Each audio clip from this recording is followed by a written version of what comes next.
Inilunsad ng National Commission for Culture and the Arts o NCCA ang kanilang serye ng mga publikasyon sa pamamagitan ng book launching activity nito na basa-basa ng books pagmaytay.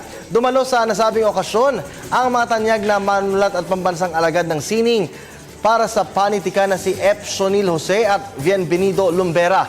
Sinabi po ni NCAA Public Affairs and Information Head Rene Napeñas na sa pamamagitan ng mga libro na ipapamahagi at napapayabong po nila ang kaalaman ng mga mag-aaral.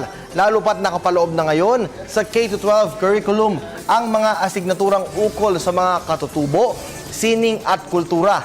Libreng namigay ng milyong-milyong pisong libro ang NCCA sa National Library of the Philippines at sa iba pang pampublikong silid-aklatan sa bansa. Para naman sa mga lokal na pamahalaan at pampublikong paaralan na nagnanais humingi ng mga libreng libro mula sa NCAA o NCCA na tumawag lamang po sa mga numerong 527-5529 at hanapin si Rene Napeñas o di kaya po ay bisitahin ang kanilang website www.ncca.gov.ph.